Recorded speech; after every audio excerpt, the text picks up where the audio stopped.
Are you absolutely exhausted by this Los Angeles Lakers offseason? Or is it just me? Seriously, can we get some actual championship-level moves? Or are we destined for another season of almost and what-ifs? The purple and gold faithful have been holding their breath, desperately hoping for a seismic shift that will propel us back into title contention. But so far, it feels like we're just treading water. It's enough to make you want to scream into a pillow. This offseason has been a roller coaster of anticipation, followed by, well, not much. We saw Dorian Finney-Smith, a solid, reliable veteran, walk out the door, and in his place, we brought in Jake Laravia and Deandre Ayton. Now, don't get me wrong, Ayton certainly fills a gaping hole in our disastrous center rotation, and thank goodness for that. But the burning question on everyone's mind is, have the Lakers truly improved for the upcoming season? It's a debate that's raging across every sports show and fan forum, and frankly, it's hard to definitively say yes. General Manager Rob Pelinka, bless his heart, needs to unleash his inner shark in the trade market. He needs to be aggressive, bold, and decisive to salvage this offseason and inject some much-needed hope into a fan base that's teetering on the edge of despair as we look ahead to the 2025-26 campaign. But hold on. Could there be a glimmer of hope on the horizon? A potential move that, while not a blockbuster, could be a crucial step in the right direction? Imagine this. The Lakers, in a projected 3-player trade scenario, managed to acquire Marcus Smart from the Washington Wizards. Yes, that Marcus Smart, the former Celtic, the defensive bulldog. The proposed deal sees Los Angeles sending 2 veterans who, let's be honest, have been somewhat disappointing in Jarred Vanderbilt and Gabe Vincent, over to Washington in exchange for Smart. Now let's dissect this.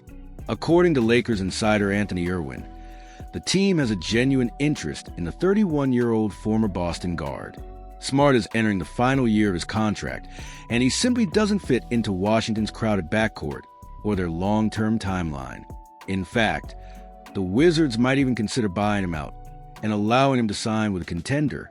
But for the Lakers, securing Smart via trade offers a unique opportunity. They can not only bring in a valuable veteran, but also shed 2 negative contracts in the process.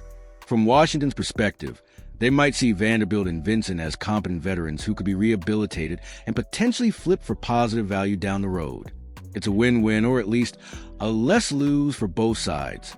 Of course, we have to be realistic. Marcus Smart isn't the same player he was during his peak defensive years in Boston.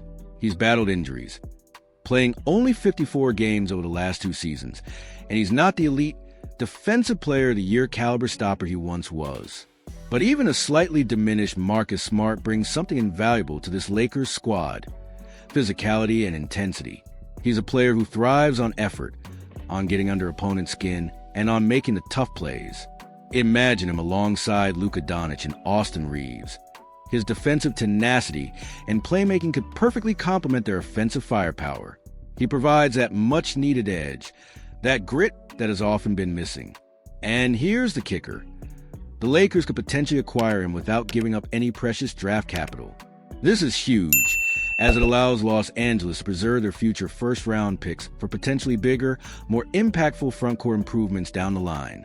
While this move alone won't magically transform the Lakers into undisputed title favorites, it would undeniably be a significant step in the right direction. It's time for Pelinka to start pulling the trigger on these kinds of strategic, impactful moves. And speaking of moves, it turns out the Lakers aren't done yet. Not by a long shot. According to Brett Siegel of Clutch Points, the purple and gold still have at least one more play up their sleeve. Siegel reported on X that the Lakers are actively looking for a new defensive perimeter/wing player, and that he expects them to make a trade for one by the end of the month. This isn't just speculation.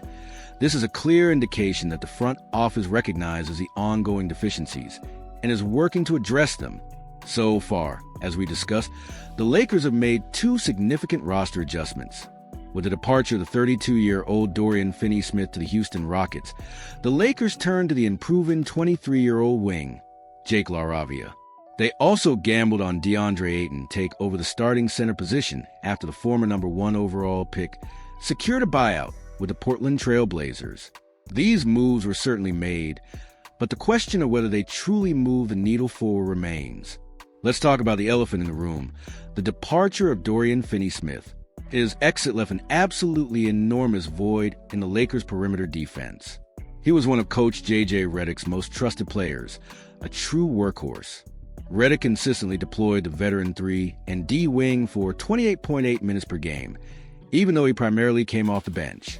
While Finney-Smith's raw numbers, 7.9 points, 3.6 rebounds, and 1.4 steals, might not jump off the page, Redick himself credited the 32-year-old wing with being instrumental in transforming the Lakers' defense into one of the league's best during a crucial 2-month stretch after his arrival. He brought a level of toughness, Redick stated, as quoted by Eric Slater at Clutch Points. For sure, communication and the spirit of wanting to defend. I think guys responded well to who he is as a player, teammate, person. He fit in perfectly. Our season kind of turned, and the energy and spirit of our group changed when we got him. He's been pivotal for us. That's high praise from a coach who demands defensive effort. Finney-Smith was also one of the team's most reliable three-point shooters, hitting a solid 39.8% from beyond the arc. And let's not forget his strong relationship with Luka Doncic, his former Dallas Mavericks teammate, which was incredibly valuable when the Lakers were negotiating with Doncic back in February. The cost to acquire him for just a half-season rental was steep. 3 second-round picks, D'Angelo Russell and Maxwell Lewis. Losing that kind of defensive anchor and reliable shooter is a significant setback that the Lakers are clearly still trying to overcome. But amidst all the uncertainty and the lingering questions, there's a definite buzz around Jake Laravia. The Lakers were incredibly high on him, making him their top priority when NBA free agency officially opened. According to Dan Woik of The Athletic, Laravia was the Lakers' first choice the moment free agency began. There's even a fun anecdote. Laravia is represented by Aaron Riley and Reggie Berry, the same agency team that represents our very own Austin Reeves.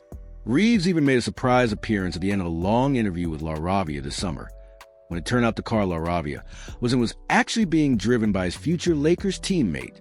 Talk about a sign of things to come. Woik further elaborated on July 1st, stating that in his conversation with Rob Pelinka and coach J.J. Redick, Laravia and his team were impressed with how Pelinka sold the strengths of the Lakers brand and with Redick's detailed vision for how he would like to use the young wing. Pelinka himself essentially confirmed his enthusiasm after Laravia's signing became official on July 6th. Jake is a high IQ two-way player with ideal skills for a J.J. Redick basketball system. Pelinka said in a statement, "He is a disruptive defender that uses his size and physicality to create turnovers. Offensively, he can score at all 3 levels and has a knack for creating space for himself and his teammates. At just 23 years old, we feel Jake has significant basketball upside that will be well honed in our Lakers basketball development program." This kind of belief in a young player is inspiring, and it suggests the Lakers see Laravia as a foundational piece, not just a stopgap. So, where does that leave us, Lakers Nation? We've got a team in flux, a front office that's seemingly still searching for answers, and a fan base that's desperate for a clear path forward. The potential Marcus Smart trade offers a glimpse of hope, a chance to add some much-needed toughness and experience. The commitment to Jake Laravia shows a belief in young talent and a vision for the future. But the sting of losing Dorian Finney-Smith and the overall lack of truly impactful moves still linger. This offseason is far from over, and the pressure is on Rob Pelinka to deliver on the promise of a championship contender. We're all watching, waiting, and hoping for that decisive move that will finally turn the tide. What are your thoughts on the proposed Marcus Smart trade? Do you think Jake Laravia can truly fill the void left by Dorian Finney-Smith? Let us know your take in the comments below. And if you appreciate this in-depth breakdown of the Lakers offseason, please give this video a big thumbs up and share it with every single Lakers fan you know. Your support helps us continue to bring you the most comprehensive and passionate coverage. We'll be back with more updates as this drama unfolds. Until then, keep that faith, and let's go Lakers.